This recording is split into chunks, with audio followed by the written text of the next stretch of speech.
Somebody was visiting here recently and made a comment that I found useful. Very. She has listened to a great number of video chats, and she commented that as she watched me interact with people in person, it was much more, personal, much less directive, much less solution-oriented in person than it is on the video chats. And she's right. As I read people's emails to me or as I describe situations, these are in many ways not like real phone calls. And there are a lot of reasons for that. In first place, as I answer somebody's questions, I'm addressing them and you, those who are listening and watching. Also, I very often know more about them than I tell you that I know about them. So I'll answer more specifically with them than it would seem warranted to do.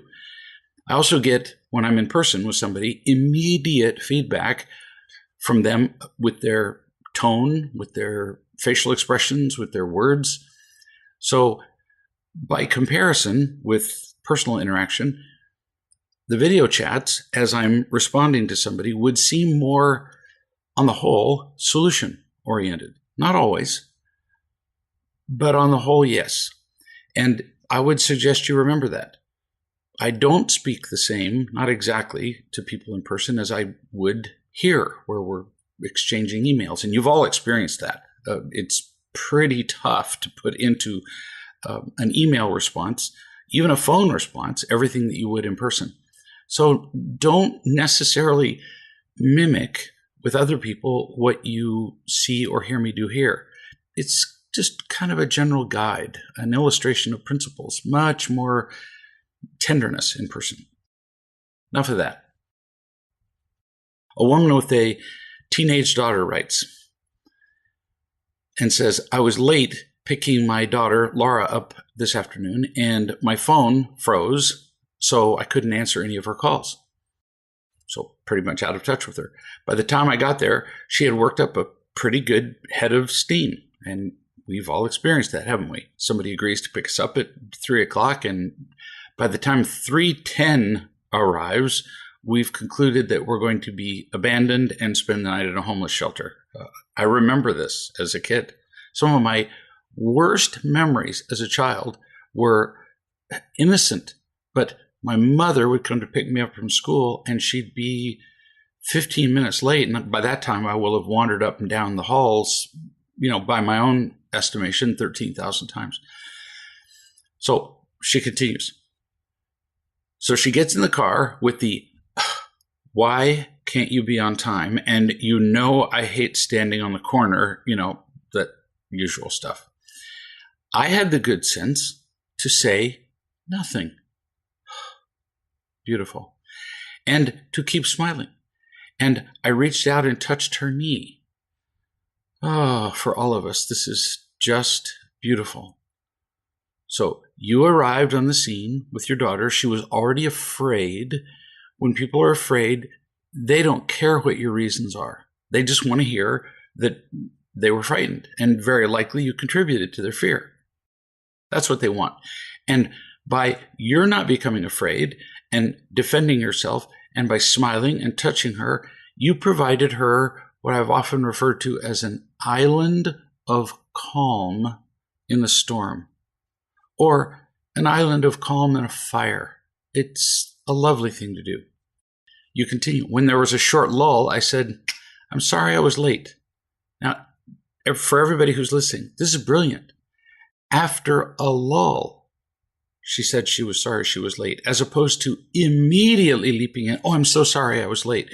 Well, see, now she's begging for her daughter's forgiveness. Now she's just reacting like her daughter was reacting. And we've got two reacting people who aren't going to have a productive conversation. So you continue. After a lull, I said, I'm sorry I was late. It's my fault. To which she says, and this is going to happen to you, so be ready. Yes, it was. It certainly wasn't my fault. It's paradoxical that people have been looking for us to say we're wrong all these years, and when we finally say we're wrong, they wad it up in a ball and shove it down our throat. You just have to expect that's going to happen from time to time. So you continue. Mom continues. Well, it certainly wasn't my fault. And then she starts laughing. She's laughing at the absurdity of her own attacking after you've admitted that you're wrong. You see how beautiful this is? You touched her, you looked at her, you smiled, you were gentle, you weren't defending, you weren't attacking. You just let her attack you. So she's left standing alone, naked in the room, the only person who's holding a sword, and yelling at everybody for attacking her. She's the only one with the sword. And realizes, crap, I'm the one that's the problem. So she laughs, and then you continue, and she looks over at me and says, I love you. You could never have made that happen if you had defended yourself. Never. You could have ordered her to say, I love you. Would never have happened. It's because you were genuinely loving. Oh, this is such a lovely story. You keep going. And then she goes on to say how frustrating her day was, which is, of course, the real reason that she was all upset, because she can't do anything with her right hand. She can't read, she can't type, because she sprained her thumb while she was spotting another gymnast. Spotting is where you can do it in weightlifting, you can do it in gymnastics, you can do it in lots of ways. When somebody's doing something potentially dangerous for themselves, the spotter is there to protect the person who's doing it. Catch them in the air, keep them from falling over, lifting weights, keep them from dropping the whole weight on their face or their chest. So she sprained her thumb from spotting another gymnast in class, and she went on to say that she was hungry and she was tired and she didn't sleep well and that her thumb was hurting. And then she says, I'm sorry for yelling at you. It all just got bottled up by the end of the day.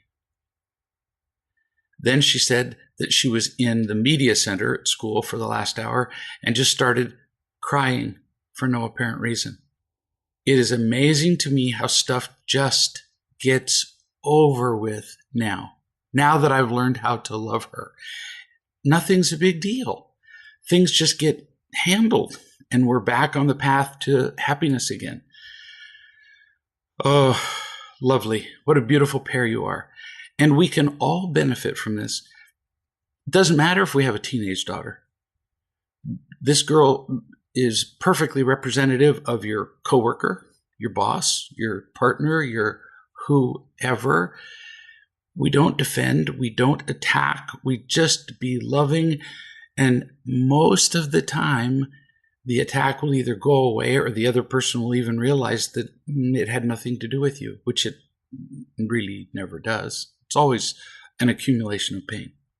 In this particular girl's case, she said it was a bottling up of the pain of the day, but it's really a bottling up of the pain of the day on top of, an entire lifetime of this kind of pain, which you, Mom, are now changing. And because you're changing and learning how to love her, she was able to overcome this pain that's been bottled up for whatever period of time you choose. Beautiful thing you're doing. Miraculous. New subject. Here's somebody who says, I struggle with consistency in my parenting. You already know that. Yes, I do, since we've had these conversations before. And I know that. You continue. I watched the most recent chat and I had a realization about this, that I'm not consistent. A very important realization, because to a kid, inconsistency in applying principles, teaching principles, inconsistency in your being loving is like suddenly having gravity turn off in the world. Wow. It seems like that would be kind of fun for a minute, and it might, but if gravity turned off and then turned back on, well, everything in the world would be broken. And so for a kid, intermittent application of the truth is almost worse. Probably is worse then no application of the truth. You continue. I was playing the game Candyland with my son. At the moment, it's one of his favorite things to do, is to play games. And he kept changing the rules of the game as we went along. Always, of course, to function in his favor. Now, everybody who's listening, this is what we all do. Listen to people's excuses when they didn't do what they were supposed to do, or they broke the rules, or whatever. They say, oh, I thought that. That always precedes an excuse. Nobody ever says, oh, I thought I was supposed to do more than you said. In all the years I've been alive, I've never heard anybody say that. Maybe it happened and I don't remember the one time, but I've never said to a child, sweep out the garage, and then come home and had the entire house swept out and the garage cleaned and the car washed, and had the kids say, oh, I thought you meant do all that. Never happens. So, of course, this kid's doing it. Where do you think he learned it? Probably from you. And it's a kind of natural thing. We hear what we want to hear. So, I've watched this over and over again. Somebody says, can I have a piece of candy?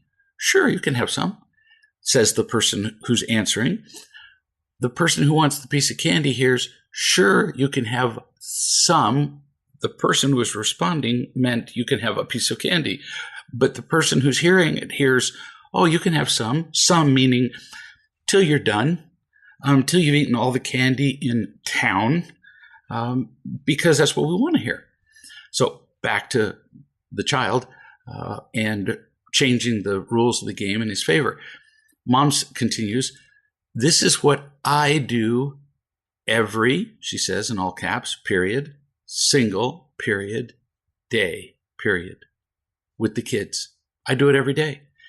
Yes, you do. You interpret things in a way that's more convenient for you. And that's one reason that he's learned this.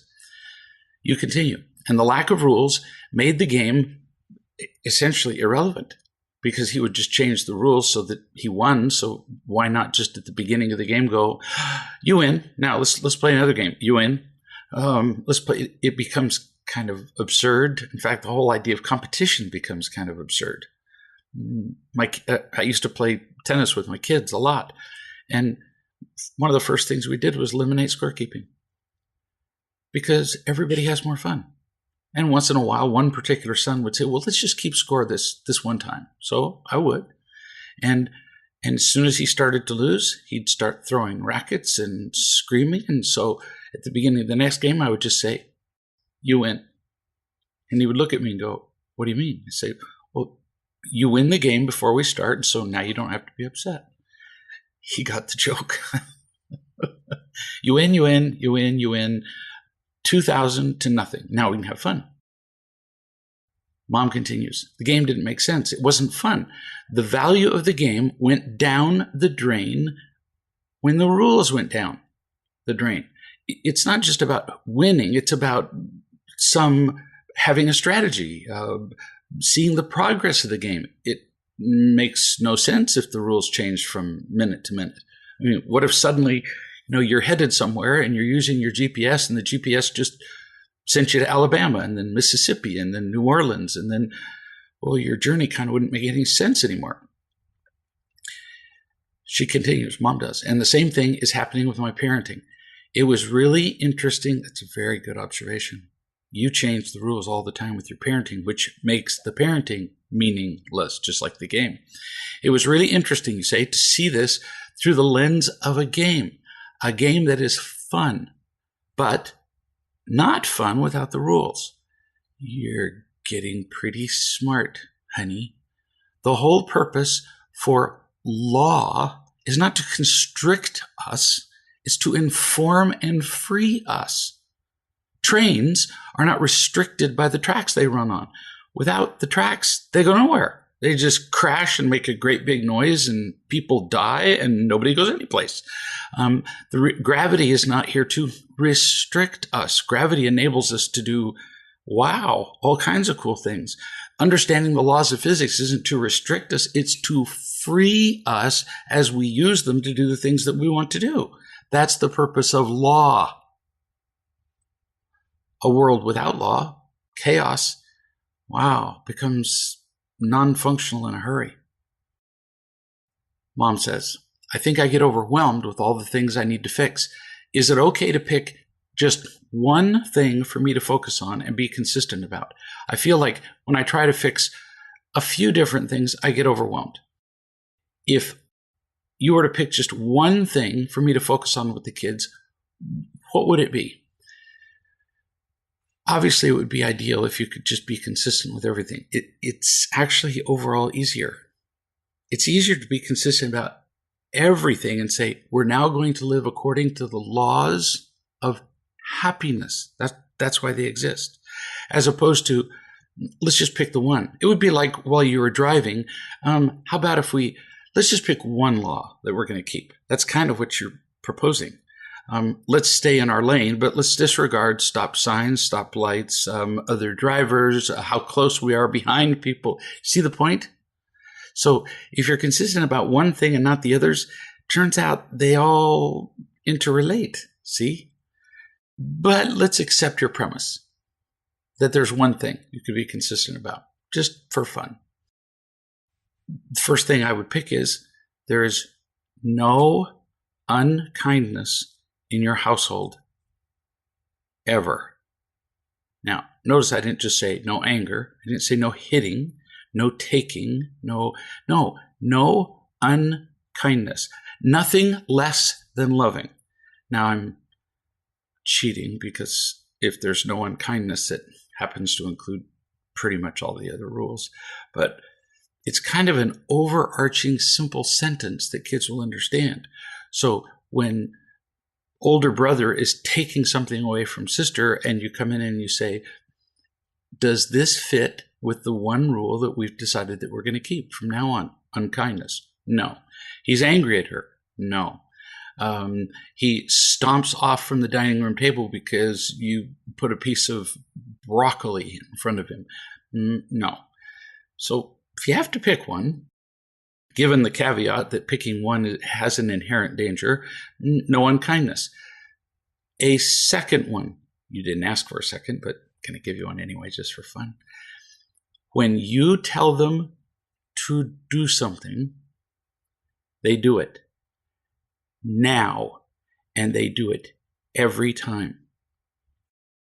I ran a Boy Scout troop for years, and these were older boys, 14 and 15-year-old boys.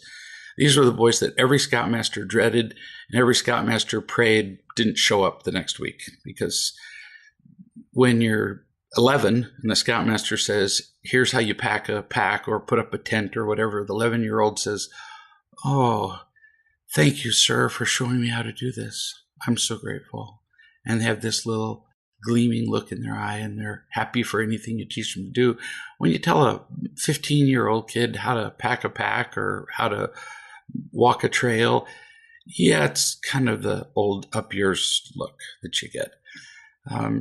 We had 3 rules. There were 30 kids in this troop. So many kids that we had to buy a school bus to take them places. And the rules were, you don't get to hurt somebody else's property. So this is congruent with the first one that I suggested to you, which is no unkindness. That gets rid of all of the wedgies and all of the practical jokes where you tear something and don't get to hurt somebody's property. Number 2, you don't get to hurt somebody's feelings, ever. And number 3, when I'm talking, you're not. So because the rules were pretty few and simple, and I let them act like they were 14 and 15-year-old boys, running, screaming, throwing rocks, behaving, well, like insane, hormonally injected 14 and 15-year-olds, it was pretty easy when I did speak that they listened, which also implied, although it wasn't outright stated, they understood it. That if I spoke and something needed to be done, like strike camp, we're going to start right now. I'm going to time you, and we're going to see how long it takes you to take your tents down, pack your bags up, and get everything in the trailer. Oh my goodness, they set world records. They were proud of themselves because when I spoke, they simply did it. And this is very effective for kids. No unkindness, and when you tell them to do something, they do it right then, every time. Yeah, those two alone will change your family. Mom concludes, and for how long do I focus on that one thing?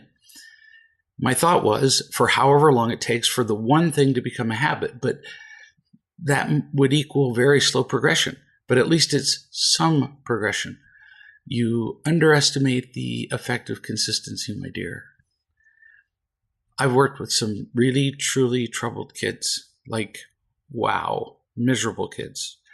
Just worked with a mother recently who had a 13-year-old kid who was well on his way to prison, no kidding, resistant, defiant, withdrawn, angry, blah, blah, blah, blah, blah, all that. And she went home and she was consistently loving. She consistently just gently touched him, even when he would go, like kids do when they're 13. And I told her exactly what to do when he did that. For 3 days, she did that. 3. And in 3 days, he was crying on her shoulder and sharing the problems in his life and letting her hold him.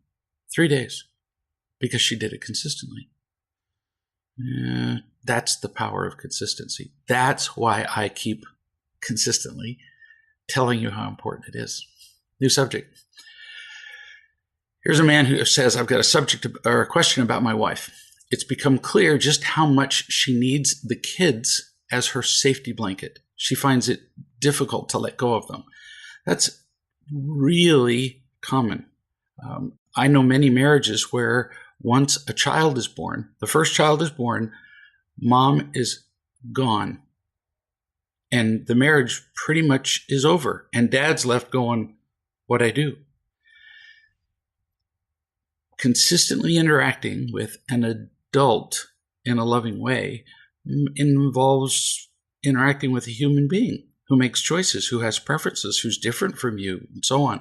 When you're a mother, could be a father too, you get to mold this little creature into whatever you want.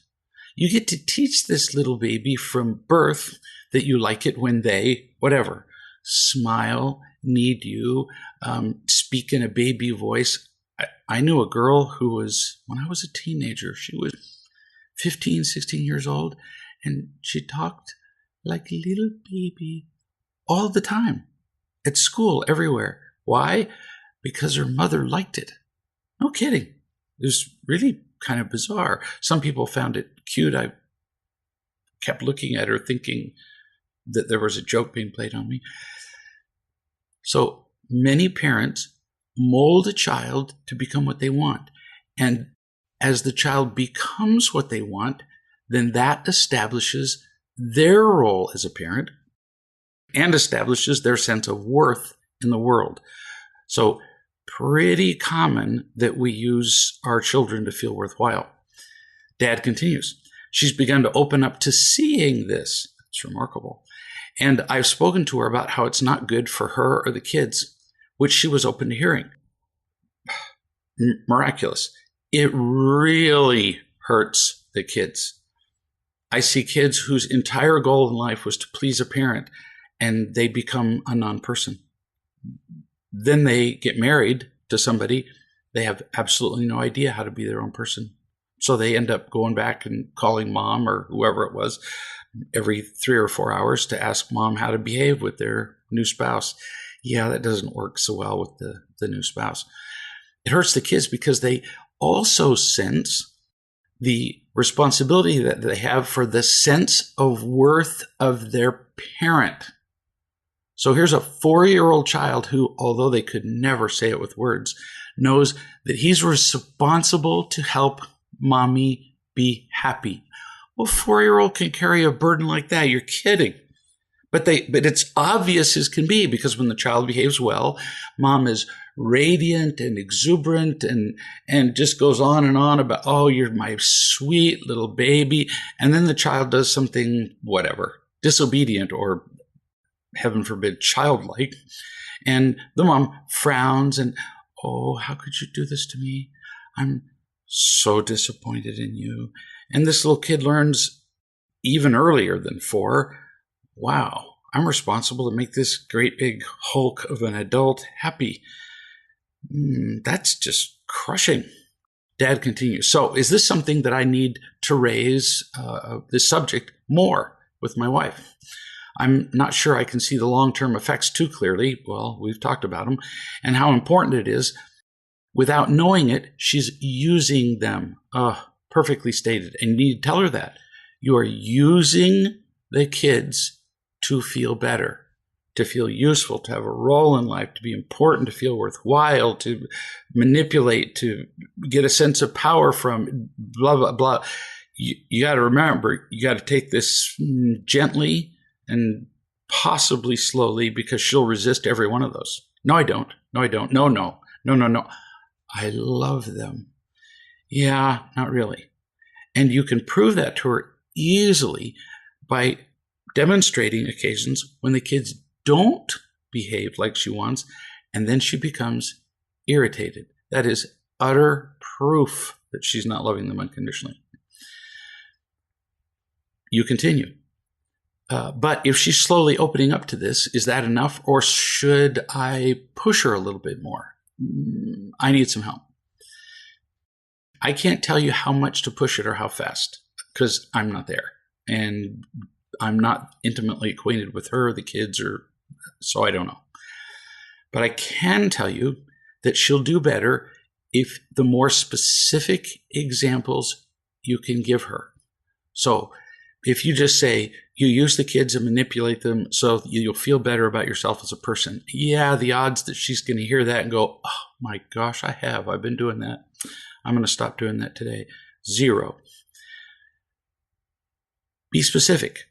I'll give you some examples. Like, you point out how she just can't leave the house to do something with you. This is really common because she thinks the kids just won't be okay. And it's said with this really sympathetic, almost syrupy voice. I'm not sure it'll be okay if we leave the kids by themselves. Well, that's just utter foolishness. I remember having a conversation once with a mother many, many years ago. I used to practice leaving, we had 5 kids at the time. So actually at that time there would have been 3 or 4. As you get older, you forget how many you had at what time. But I would practice leaving the younger kids with the oldest child when he was as young as 6. Now, I didn't leave him forever, but we'd leave the house for half an hour, go to the store and come back. This is a child that we've trained to call 911. If there's smoke in the house, he drags all the kids outside and goes to the neighbors. We would do drills. So it's not like I would just, disappear and go play hide and seek and have the kids come looking for me. No, we practiced at this. At 6, our oldest started doing this. And the lady said to me, my daughter's 12 and I wouldn't leave her at home alone. And I didn't say it nicely, but I can still remember saying, well, I wouldn't leave your daughter alone at home at 12 either, because this girl at 12 had no sense of independence at all. You can imagine how this 12-year-old girl grew up to be in a partnership. She would call mom every time her husband spoke to her. They have to learn this independence. So that's one sign that she's using her children. It's a very specific sign that she won't leave them home. I know parents who are proud of the fact that their kids are 12 and 14 years old and they've never left them alone at home. That's actually a crime, because these kids are just a few years away from moving away, or worse, they're a few years away from mom permanently putting them in the basement and they die there. More specific examples. So you point out to her that she ties the kids' shoes when a kid is old enough to learn how to tie their shoes, that she makes their beds talked to a mother recently who has made her children's beds from the time they were born. Now, not just made, hang on to this. She makes her 16-year-old daughter's bed, and then her daughter, you can't make this up. Her daughter comes in like a drill sergeant and inspects how her mother made the bed. Not kidding. Mom, you have a wrinkle over there in the corner. No, I'm not joking. Kids need to learn how to make their beds when they're about 3. No kidding. They won't do a perfect job. They wouldn't pass a military inspection. You wouldn't be able to bounce a quarter off the bedding, which in the military, they teach the guys to make them so tight that you can. So she ties their shoes. She makes their bed. She does their chores for them. Oh, this is a really common one. The kids are given chores, and then their chores are not done by bedtime. And so one parent, sometimes it's the dad, they go and do the chores for the child. Why? They don't want to have to deal with telling the child that he was irresponsible. They feel valued. They want to be thanked by the child. Blah, blah, blah. All those reasons that we talked about before. Another specific example, she would over-compliment them. So they do some little thing with crayons and a piece of paper, and mom just goes on and on.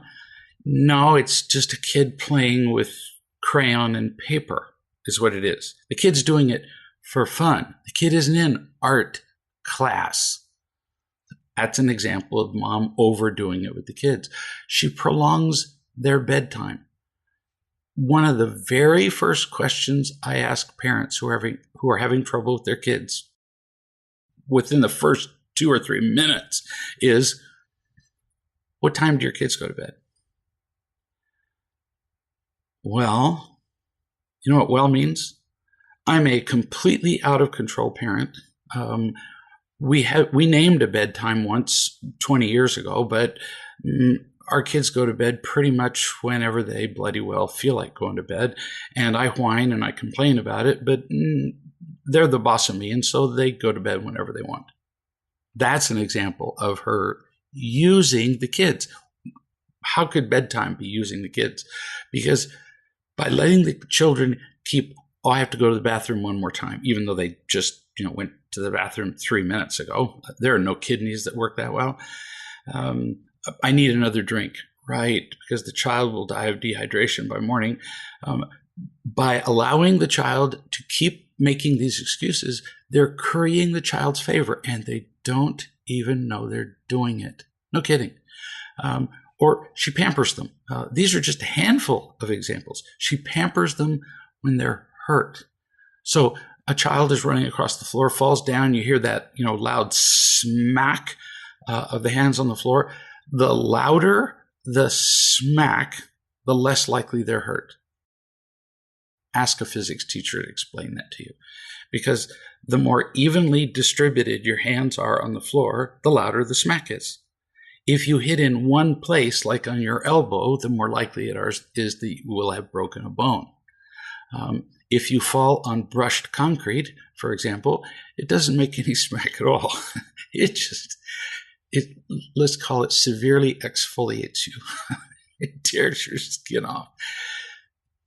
These are just some specific examples to be able to point out to your partner how she might be using the kids. Use them or don't. Come up with your own. New subject. This is from a man who has been living real love for several years. He says, Connie and I have been dating now for over a year, and she really likes real love. So apparently Connie came to real love after he did. We have a wonderful relationship as we continue to build on the foundation of real love by regularly studying and reading the real love books. Whoa, aren't you the genius? Head of the class. People ask me what they could do to find a partner who's interested in being unconditionally loving and how to maintain one. Well, reading the books is about as simple and basic and non-threatening a step as you can take. If if you're looking for a partner, like in dating, and they won't read the real love real love, genuine love in dating book. Well, they're clearly not interested in learning to be unconditionally loving. They're in it for something else, obvious as can be. You continue. Connie has 2 daughters, one who's married and one in college. She also has a son, 15 years old, who lives with her at home, son Steve. Her ex, who is Steve, the 15-year-old's father, lives in the same town. Steve does spend time with his dad, but Connie's the main provider. Connie's ex was mentally and physically abusive toward her and toward the kids. So the kids carry a lot of anger. Shocking. The daughter in college, in fact, has no relationship with her father at all. You can hardly blame a kid. She'll obviously clearly have to work it out eventually in order to be happy, but at least while she's young, avoiding the source of her lifelong pain would make sense, wouldn't it? You continue. Steve, the 15-year-old, misses his dad's physical presence in the house, but they do get out fairly frequently, and they do like guy things together. Well, yeah, I mean, it makes sense. He's a guy who wants to do guy things, and Connie's not a guy and, probably doesn't like to go out and, say, shoot rats at the dump. So you go out and you do that kind of stuff with guys.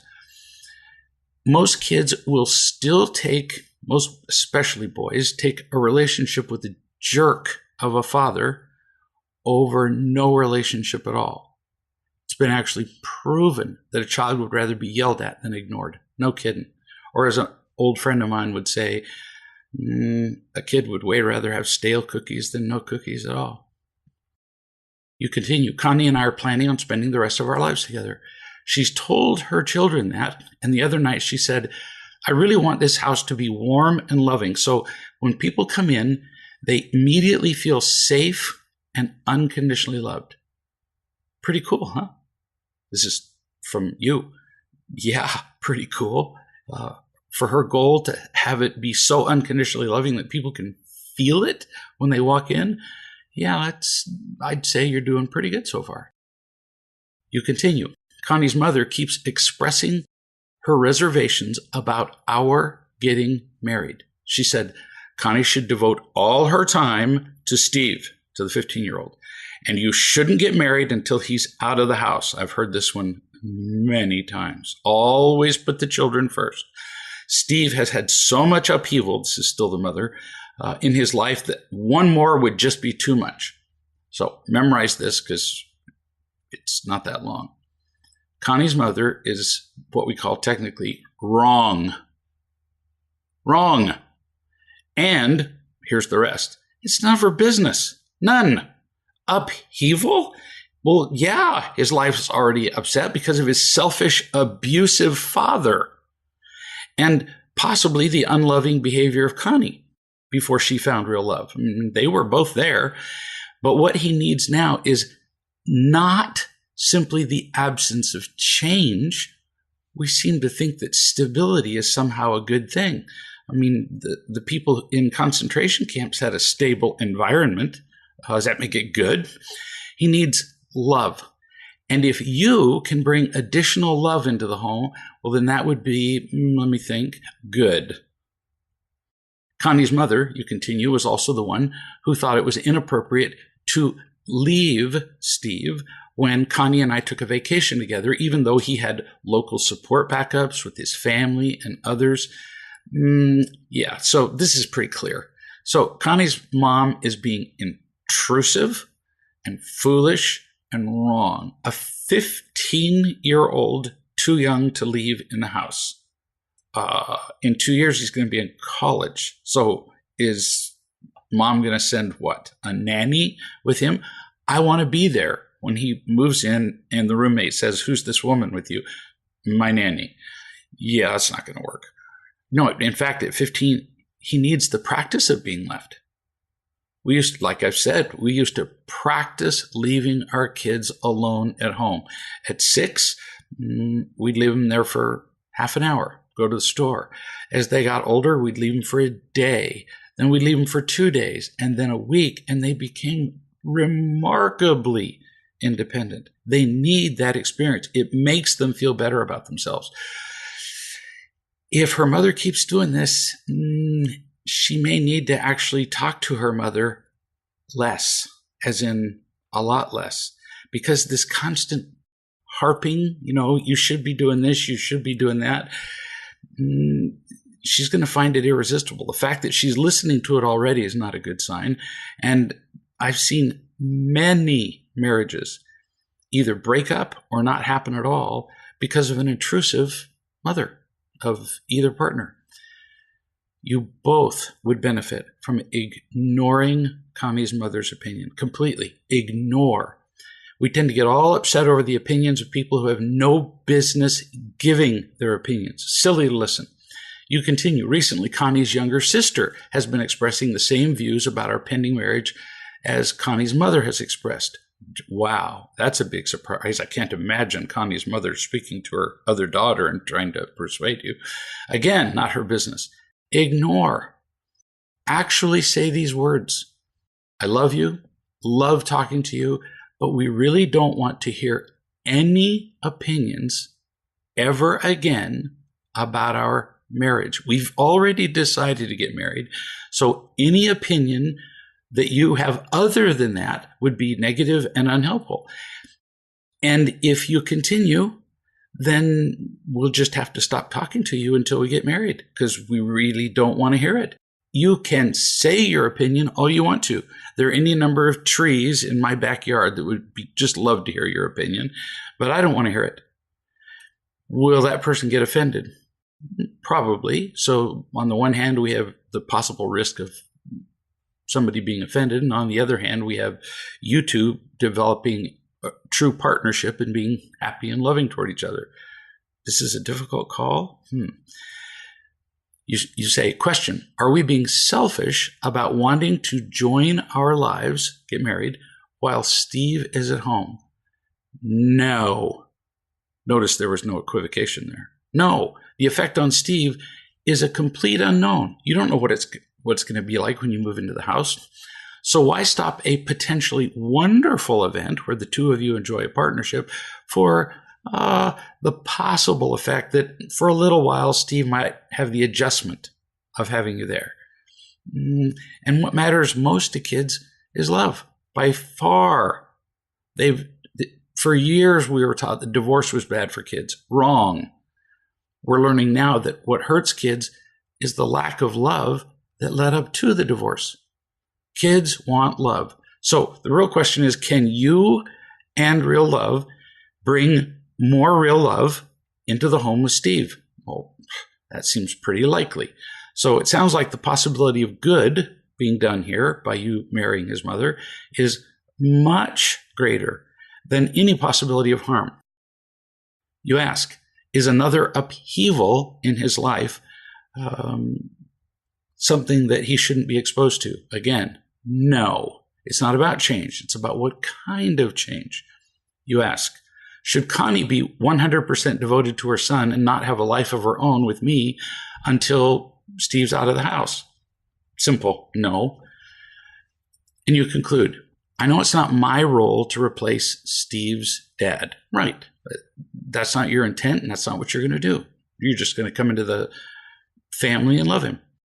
I do feel, you continue, that I could add another dimension by showing Steve what a loving relationship with his mom could look like, as opposed to the abusive one that he has seen before with his father. So, see, you've answered your question every step along the way. Everything you bring to Steve, to his mom, to the family is good. The only conceivable downside is there would be a little adjustment period. Gee, big deal. When I buy a new car, there's an adjustment period. I have to read the manual to figure out how to turn on the windshield wipers. So what do? Stick with the horse that my great-grandfather had, 100 years ago? Nah, we adjust. And this kind of adjustment is all in his favor, yours, and Connie's. Go for it, baby. New subject. This is a woman who has really been controlled by her mother in the past. And she writes and says, I'm really enjoying my relationship with my mom at the moment. Well, how lovely. And parenthetically, kind of surprising.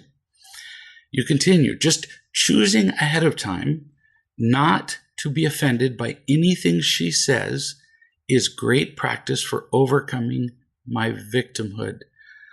Oh my, bless your heart. It really is a choice. There are certain people that I'm around who are so consistently inconsiderate, selfish, controlling, angry, unkind, that all I have to do is say, let me think.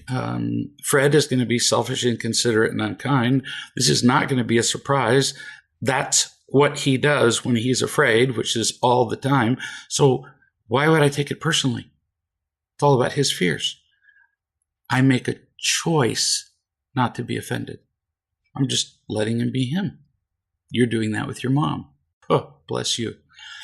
You say, I'm successful most of the time, and the only thing I don't enjoy is hearing her make comments about my weight, or when she pointedly asks, so how's your diet going?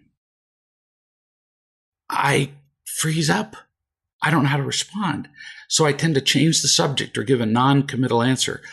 What words could I use, since it's like the only area I feel at a loss around, and it's like my Achilles heel. It just cuts me to the bone every time, because she's been doing this with me since I was like 9.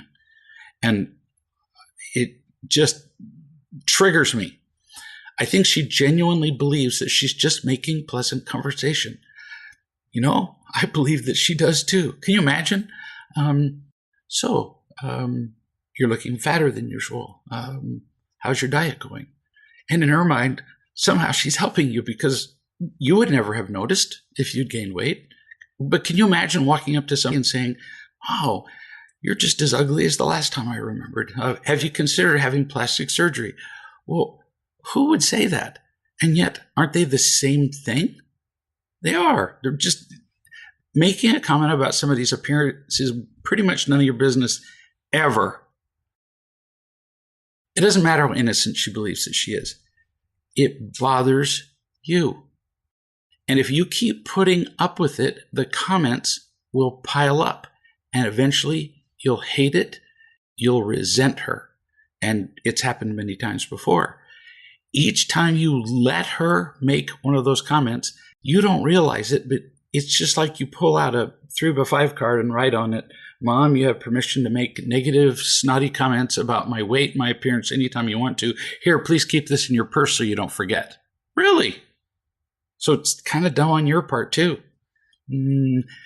If you don't say something, she's going to assume that it's okay. In fact, she's going to assume she's helping you. So this is really easy. What could you say? I'm not going to tell you the exact words to say. I don't know your mom and what words work, but as I give you as a sample of something to say, you'll spot things that could come out of your mouth, and you'll feel freer because you've heard the words. Very often we feel trapped in a given situation because we absolutely can't think of what to say or do. I talked at the top of the hour about how sometimes in video chats, it sounds more solution-oriented, sometimes. I'm not really trying to give people exact ways to respond. I'm giving them a way to respond, because then they don't feel as trapped. Now they see, oh, well, this box that I'm in has a door. Now, they may choose to find a different door or a window, or I don't care, but you're not stuck. So you might say to Mom, Mom, I love you. I've enjoyed being with you more and more in recent years. I treasure, in fact, our relationship, and I don't want anything to get in the way of it. So I want to tell you something about something you certainly don't do to hurt me. And probably you don't know that you're doing it at all. You regularly make comments about my weight pretty much every time we get together, or about dieting and other things having to do with my weight. Like, are you really going to eat that last cookie? No, I just ordered it so it would get moldy and maybe I thought I'd feed it to the rats as I was leaving. It's those little innocent comments. To you, I'm asking you to stop doing that. Any comments about weight, diet, eating, ever again, like never again. Now, I can't stop you from making the comments, but I can tell you that if you keep doing it, it will have a negative effect, already is, on my wanting to be with you. See? Very non-threatening.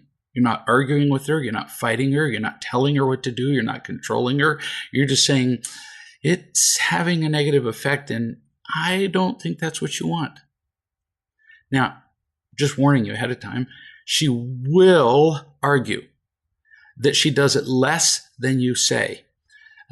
Then she'll say, oh, well, I didn't mean anything by it. And I could just sit here and give you 20 excuses that she'd use, and it would just all be blah, blah, blah, blah, blah, blah, which means she's not listening. You simply repeat what you said. Mom, I'm just telling you that if you keep talking about this subject at all, we're not talking about less, we're talking about none, it will affect our relationship. That's it. You're done. Now, in the future, if she brings up it again, you probably will have to repeat this. And if she brings it up a third time, you say, so here's your choice. You can stop talking about that subject now, or you can keep talking about that subject, but you'll be talking to the empty chair that I won't be occupying anymore. Really easy. You're not stopping her. You're just letting her know what the effect is on you and will be on her. See? Simple, kind, direct. Somebody writes, on Wednesday, I'm having lunch with somebody, Joni, we'll call her, who's very negative as she talks about other people. I often feel caught in her downward spiral, and I don't know what to say. I'm committed to making this my last event with her unless something changes. So I'm prepared to say something, but what I've prepared doesn't feel very loving. What can I say to Joni? Could I say, I'm not able to stay with you in this conversation about so-and-so, Susie. For me, this is draining. So can we talk about something else? Actually, that's pretty good. You could say exactly that. It would be perfectly acceptable. You're not controlling her. You're making it about you. This is draining to me. I will give you another option just so you have one. So there's another tool available to you. Don't care which one you use. You could say, as Joni is talking about this other person, you could say, yes, she, the other person who's not present, really can be difficult, like you say. So see, that shows that you're listening to her. My experience is that people act like that only when they're in pain, when they feel alone or like people don't care about them. I wonder if there's anything that we could do about that to love her. That really tends to stop people. I've done that on a number of occasions. So instead of just talking negatively about somebody, well, I wonder what we could do to help them. Shockingly, on a few occasions, we've actually come up with a plan to include the talked about person in our next meeting and make friends with them. At the very least, the person who's bad-mouthing the other person quits doing it. And you just keep doing this with people who are negative about other people. Complainers simply cannot continue in the face of that kind of loving. They need a fellow victim to feed their fire. They tend to quit talking, or they tend to quit talking to you. And you pretty much win either way. So notice all this time that we've been talking, we've been following a pattern that we've talked about many times. What can I do to bring more love into this interaction or to this person or into this relationship? And as we do that, it changes everything. At the very least, it changes us. We'll see you in a week.